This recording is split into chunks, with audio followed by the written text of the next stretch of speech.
আসছিলাম গাজীপুর থেকে, কিন্তু বাড়ি হলো লীলগঞ্জ। কিন্তু এখানে আসার অনেক ইচ্ছা, কিন্তু আসার ভাগ্য হয় না। আসলে ভালো জায়গায় আসার কিন্তু ভাগ্য হয় নাই। শুভেচ্ছা জানাই সুলাকিয়া মাঠের। এই সুলাকিয়া মাঠে নামাজ পড়লে আলহামদুলিল্লাহ মনের মধ্যে অনেক ভালো লাগে। এখন লক্ষ লক্ষ মানুষ এখানে নামাজ পড়তে আসে, সবাই দেশ ও জাতির জন্য দোয়া করে। আব্বুর সাথে সুলাকিয়া মাঠে আসছি, খুব ভালো লাগছে। আব্বুর সাথে নামাজ পড়তে আসছি, অনেক মানুষ নামাজ পড়ে। আমার মনে হয় প্রতি বছর এই মুসলিমদের সংখ্যা বাড়ছে।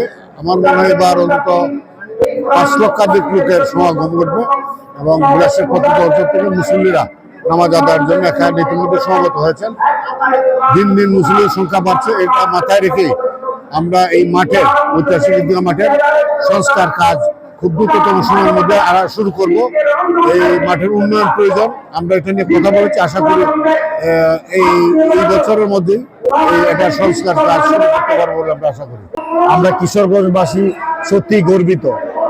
আমাদের এই কিশোরগঞ্জের এই ঐতিহাসিক ঈদগাহ মাঠ কিশোরগঞ্জকে বাংলাদেশে উচ্চতর পর্যায়ে নিয়ে গেছে।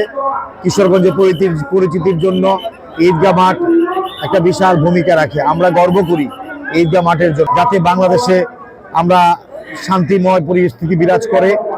দেশ এবং দেশের কল্যাণে বর্তমান সরকার যে কাজ করে যাচ্ছে, মাননীয় প্রধানমন্ত্রীর নেতৃত্বে আমরা যাতে মানুষের কল্যাণে ইনসাফ এবং ন্যায় ভিত্তিক সমাজ প্রতিষ্ঠার কাজ এগিয়ে নিয়ে যাচ্ছি, সেটা সফল হতে পারি।